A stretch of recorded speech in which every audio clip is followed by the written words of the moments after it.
back with another episode on Unfiltered Podclass. Now, we have another special guest. No, we are many special people, we have many personalities here, right? Once you see the face, you hear the voice, you don't know what's up. It's Unfiltered Podclass. No, we always bring the positive, we always bring the energy, we always bring the personality, we always bring the discussion, bring the conversation. From you hear the voice, you don't know it's Quincy, your host. Now, tonight we have a very special guest tonight, and I like to say special because I was going to write a book and I respect somebody that is in the art, whether it be music, writing, drama.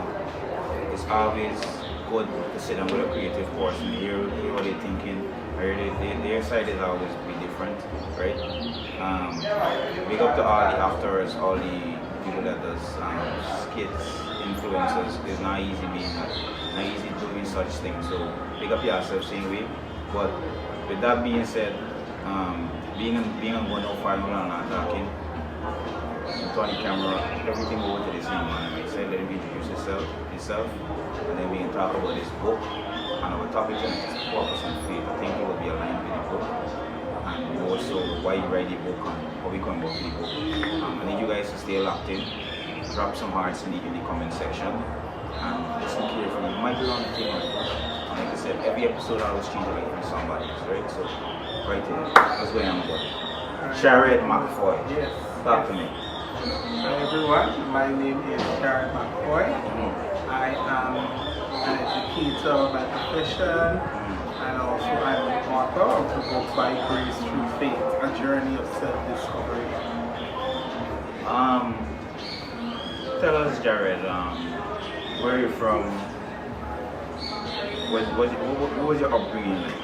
Alright, so I was born in the mining town of Linden, but then I remember most of my childhood being, or the early parts in Perica, and then we moved to Price Loss on the East Coast, which I still currently reside. I grew up in a single parent household, my mom and my other 3 siblings, and that had its ups and downs, you know, obviously. Challenges. Yes. You know, my mother had her own economic strains, but nevertheless, one thing that, or 2 things rather, that she impressed upon myself and my siblings would be the importance of education and the importance of a relationship with God. Wonderful, wonderful. I mean, and I always say this, the reason and the embodiment of this podcast came about on a very, I would say, looking back on this, a very terrible side, because I came out with this idea after I worked to overcome, thanks Crystal Philadelphia, my good friend of the Trinidad and Tobago, helped me out with this, along with Nicola Bailey. Big up yourself, love you all the time, right? They would have helped me through this journey, because I went to the brink of like this, very close to committing suicide, and I would have transitioned out of that because they would have motivated me. Not, I mean, people say money, not money. It wasn't nothing about money or anything. But basically, I was going through my own stuff, and I always box myself in a box, and they would have helped me through that journey. And this always came up with the podcast. It's like, you know, you could never speak your mind. You always gotta study who listening, you know, what they can say. And so for me, I always say one thing: I shape my time, shape. Being no shape, right? Being no shape. So I don't have a time with nobody with what I want to say. I can do what I want. So I create the podcast under that embodiment. So tell me, by grace through faith. And no faith is a big man. I said the Bible says you faith as a mustard seed. You can move mountains, right? But some people interpret it in a different format. So walk us through this journey that you would have been through before writing this book, and then take us through the journey of writing the book. Alright. To summarize, pre this book. So this book, first idea came to me in 2020, pandemic time, when, because I'm a teacher by profession, that's my first job, I'm a main job, I should say. So when we had the time home, I was also attending university. I didn't have classes, so I had a lot of time to myself. And you know, seeing all the news of this pandemic and people dying, I was very scared. So what I started doing, every night I would spend time with God. I would pray, and it was in time of prayer, the idea came to me to to write a book and to write this book about your life. And some other ideas came along with that. You know, but right away I said no, write a book, because I was dealing with a lot of insecurity, a lot of fear. You know, the things people have always said about me always in my mind. So to give you a little synopsis of my upbringing, you know, I would say according to even primary, secondary school, I was never like the popular child in my class. For the most part quiet, or if I had a group of friends, it was a small group of friends. Most of my friends used to be females, and I had a lot of male friends. You know, being someone who's fat, you know, people always taunt, trouble. Especially in secondary school. Was like the quiet one. Yeah, it was hell. It was hell. I had a very low self-esteem. You know, at a few points in my life, I'm not going to lie, I had suicidal ideations, you know, the thought of it. And what I would say kept me during that time is once again my faith in God. You know, I just always felt rejected, different, othered. So a day like today, where even being in a crowd, or not even in a crowd, just being out around people I don't know can bring about some amount of anxiety. You know, so I just be in my because good. There's a song of dance, a song that said when the guy said that voice, I was like, what he's saying? He said he entrusts human, he trusts his secret. So I was like, wow. I mean, sick, we can't see with a cancer stick. So I share the same sentiment. I share the same sentiment with that. I'm the host of this podcast, but for me, whenever I am in my private space, I like to be respected. I like to write about me. So I don't like too much of I don't like people I don't know, because people, for me, as I always say, people always have some form of ulterior motive. Yes. Always have some form of ulterior motive. And trust me, I would have been through that time and time again. Trust people, give them that space to come to you, and then they just mess up everything, and then when you look back, you'll be like, signs is always be shown, and time and time again, I call up red flags here. I don't give a damn about who vex with me. I call up red flags, so people could be mindful of people that come into life and want to control them, or have ulterior motive to hurt them in the long run. So I know that is a journey to writing a book. But what happened, and because I know you would have had struggles with writing it. I know you would have had to pause and stop some ideas about things I do have really writing. And get the support, all them things on Yeah. So, alright. So 2020 had the idea. I knocked it to the side of my mind. I said, alright, write the book, it is what it is. Didn't do anything. But all the while, I felt bombarded in my spirit, and I had this unsettling that, you know, this is something I need to do. So in 2021, around April, when school had closed for Easter, I said, you know what, let me start. I said, I don't even know the direction, but let me just start. And I just started. I started typing, started writing on my computer, and then I stopped. In July, when school closed for July, August, continued. I went on vacation. And then when I came back from vacation, once again this deep conviction, and I love traveling because I felt when you travel, you broaden your horizon. So traveling, my horizon was broader than mine, everything. I said, no, creativity kicks in. That's it. And I would never forget, at the end of August of 2021, a preacher that I was listening to, she said, let this September be a September to remember. And I said, you know what? What's the thing I want to do in this September? I want to write this book and finish it. And would you believe, from the beginning of September to the end of 2021, September, I sat down every day when I came home from work. After I finished doing what I had to do, I would go in my mom's shop for 1 hour. That's my time. So 1 hour at a time. And my goal was, I said, for each chapter, even if I can reach 5 pages on a Word document, that's something. And I would do it. And I'm not going to lie, as I was typing, many days I used to think like, first thing before I read anything I got to say, will anybody buy this book? Then I had the next thought of, how will I even bring this book to life? But one of the things I would tell people, you know, and I say it in the book, when God gives a vision, He makes provision. So we just have to, like Abraham, be able to follow, trust the process, be obedient, and have the faith that this is leading me somewhere, and it's going to lead me to green pasture.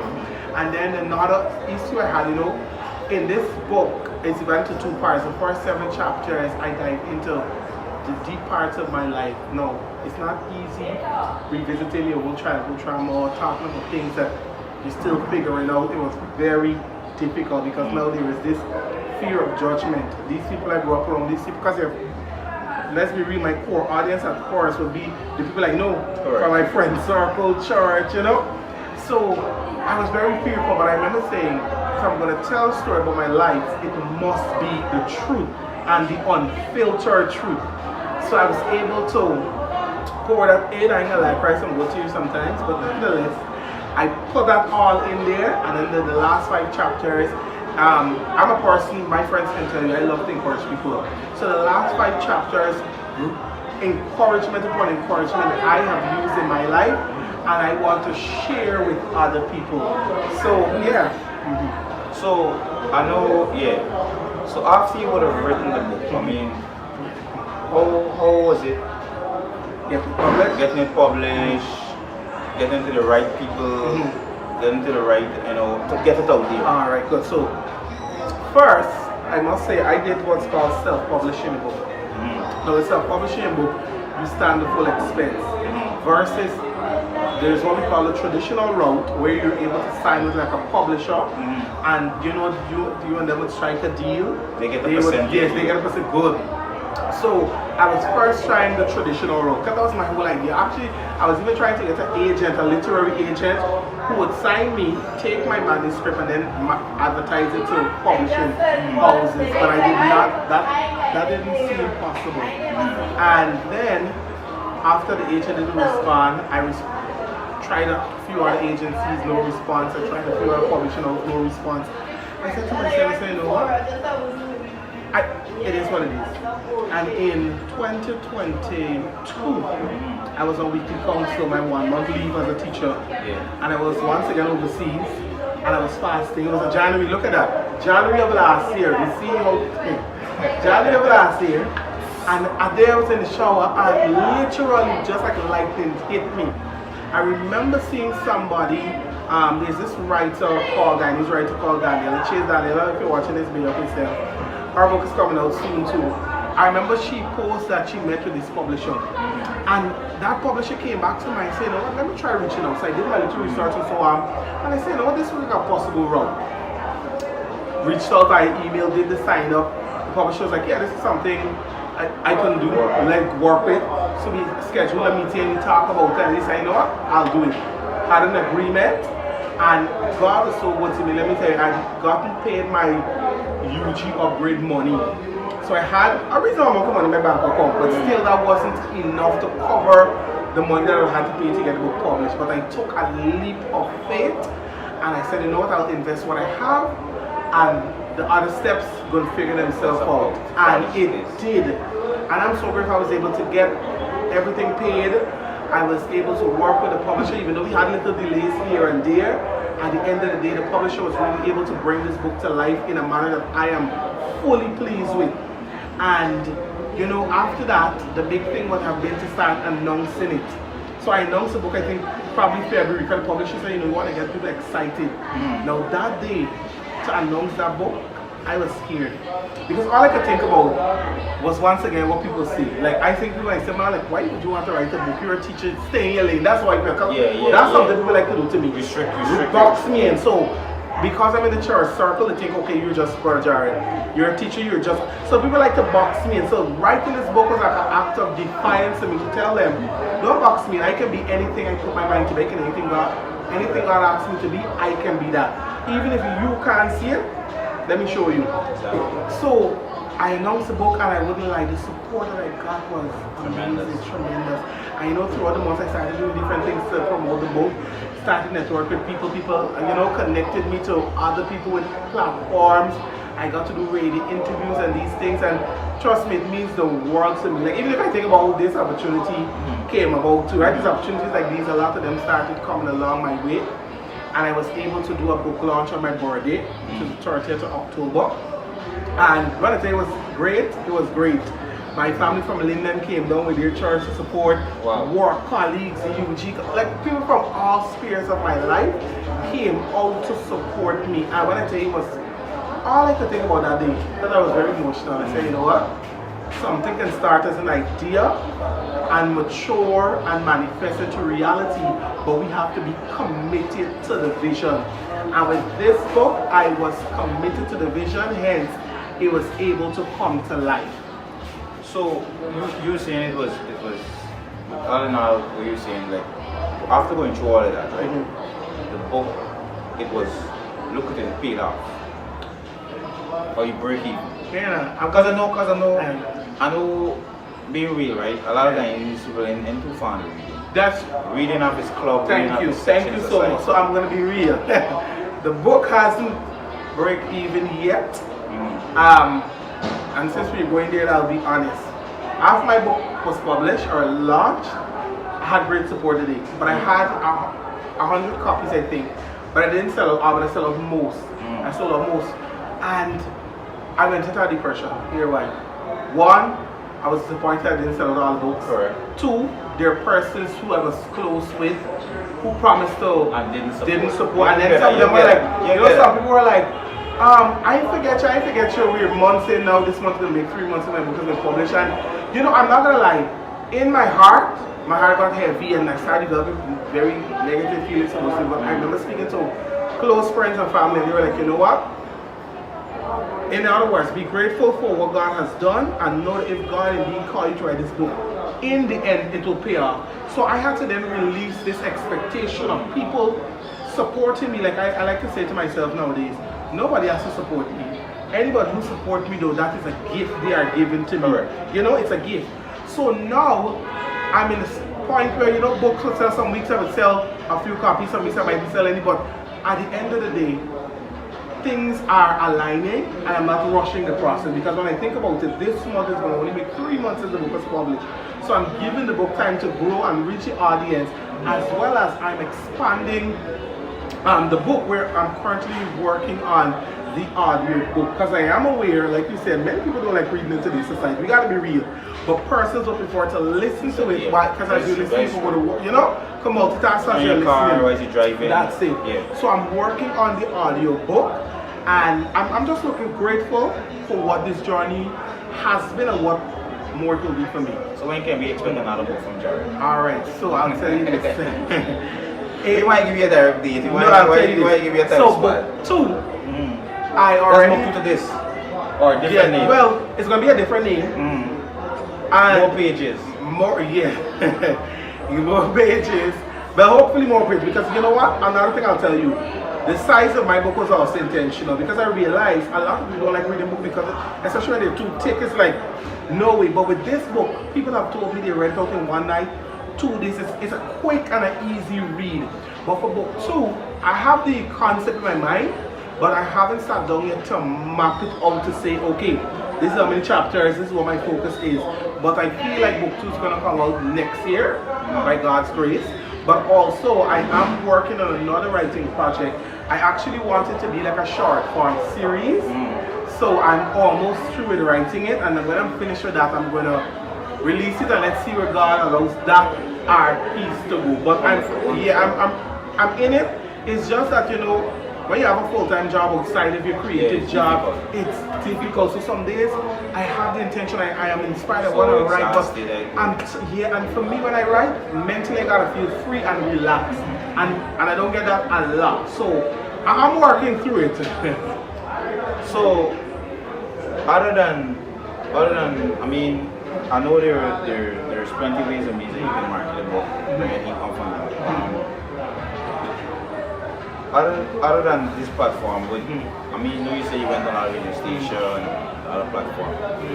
What's the way forward for this book? What's the way forward going forward? Because the years are all here. There's a lot of things you can venture with. What is your goal to reach, or what's your goal of copies to sell? 1 million copies, 500. Being a million people, but I know 200,000 copies. Bible says, I can do all things through Christ who strengthens me. Anything is possible. For me, the initial goal I have is 5,000, to be honest. For this year, I didn't set a specific number, to be honest, because I said to God and myself, let's see where it will be. But where I am right now is that I am grabbing opportunities to market the book. So I'm reaching out to other podcast people in and out of Ghana. I am hoping that, and I always use my social media platforms. I even did, Facebook and these ads things you could do. I tried that. I will do some Instagram ads too to reach as many people. But I'm putting in the work to see where it goes. Because to be honest, I know this book can bless so many other people outside of my circle and outside of Ghana. And I'm looking to go as far as God will allow me to go with this book. So keeping the options open. With that being said, right? I don't want you to let this be or change your creativity, change your field, following your craft, following what you think is your cut. Basically, what I'm understanding, this is your purpose, writing is your purpose, right?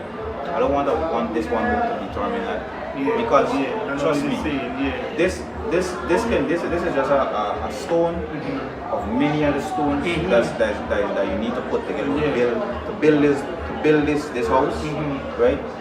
And I'm gonna tell you this, it might be the next book, maybe the 5th book you write, I'm in love. Being New York's bestseller, going those ratings, and more. I like the name of it, and I'm sure the content of it is phenomenal. That's why I would reach out to you.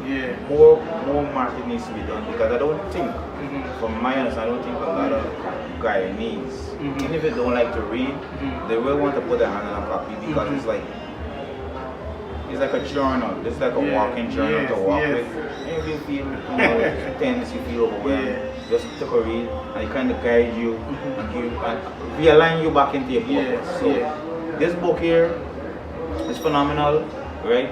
Not just because it's it's a lot more so of a Christian writing it, but as a person, you could understand that as a person that would have been through a lot, that would have dealt with a lot, still dealing with a lot. Because I'm telling you this, the journey of a man never ends until he's 6 feet under, right? So don't matter who you do, who you tell yourself, right? When you're 6 feet under, your journey ends. Your journey ends because you gonna think by and want to drink alcohol and want to smoke and forget our problem and drink our problems away. No, you gotta deal with these problems. You gotta deal with it head on, because trust me, if we deal with it head on, right, we can only sink ourselves deeper and deeper and deeper and deeper in sorrow. So we got and with that being said, purpose and faith, we gotta align ourselves with positive people. Definitely. People that are faith aligned, character aligned. You can't want to be a musician and all your friends around you do construction. It doesn't make any sense. You can't want to be a successful person. Everybody around you, they be not so successful. They be doing things that is contrary to that. So you need to align yourself with successful people. You ever see Pro twining up with Aura? No. So if you want to grow, and you want to expand yourself personally, career-wise, you need to align yourself with the right set of people. I agree. And trust me, this is the book that you need to read. You need to read this book if you want to align yourself properly. Read this book, get a copy. Now, Jared, just tell the viewers quickly, right? How is it that we're reaching the contact number, social media handles? How is it that they're reaching? Alright, good. So at the moment I'm working on a website, but you can contact me on my social media handles. I'm on Facebook as Jared McCoy, JaredMcCoy, on Instagram as Forever Bless, TikTok Forever Bless, and even on Twitter as my name, Jared McCoy. So Facebook, Twitter, Jared McCoy, Instagram and TikTok at Forever Bless. And you can reach out to me right there and we can discuss you getting a book. It's just it was $4,000, but I decided I'll drop it. So it's $3,000, cheap and sweet, and I'll tell you, it's gonna be worthwhile. The impact that the book will have on you, whether you're a Christian or not, is great. It's gonna be great. And you might say how I know that, because the things I've been through, everybody can find their parallel. You may not have gone through the exact thing, but you have a parallel. Correct. I remember one of my coworkers who read the book said to me, she said, John, I was reading this book, I felt like I was reading my life through you. So I had a lot of comments like that, so I know it would be a blessing. So awesome, Jared. Thanks for being here on the Unfiltered Podclass. And you know, it's always good, and like I said, we can start bringing the person, we can start bringing positive, we can start having discussion. Yeah. And I know what I'm telling you this is so. I know they can be a part to this interview. Yes. Looking forward to having Jared Looking again. forward to Keeping you guys updated, telling you guys the good news, right? Jared, feel free to reach out to me if you have any new updates that you want to share with the viewers. Definitely. So I'm telling you this again, 3,000 are like is a 3,000. I think the average man could afford 3,000. I think the average man spent 3,000 on a lot of foolish things. Yes. So spend something that's edifying, that I know that's gonna put us in a different plane, a different setting. Yeah. And it's Elevated 2023. thinking. Yeah. We make a lot of New Year resolution, and sometimes we don't live it through. So follow through. Get a diary, buy the book, and make some jackets. Yes, and I you like live through your that. life. I like that. Live your life out, right? With that being said, you must give thanks. Big thanks to Jacob's Agro, Creative Medium Graphic Design, OK Health and Wellness Center, Loomis Hook and Supplies, Happy Creations. They have the book club also. Then I'm gonna hook them up with Happy Creations so they can have discussion at this to the book club. So you can reach out to Happy Creations. They have a book club, and also they have a online page that does clothing, accessories, watches, and so on. So reach out to them. Support our sponsors because they play a big role in bringing this podcast, make this podcast possible. A special thank you. Always hospitable to us, always comforting to us, always welcoming to us, right? The Big Sick Bar, located in Orchard Mara Street. They're always hospitable to Unfiltered Podclass. Every time we come, we say we want to record, they be like, you see where you gotta get, where you need to drink, where you need to eat, but I ain't go to them if you got nothing to eat because we was running a bit late. But all in all, thanks very much to the Big Sick Bar and the staff, management, big thank you. And like I always said, you just be entertained and edutain positively. Boom.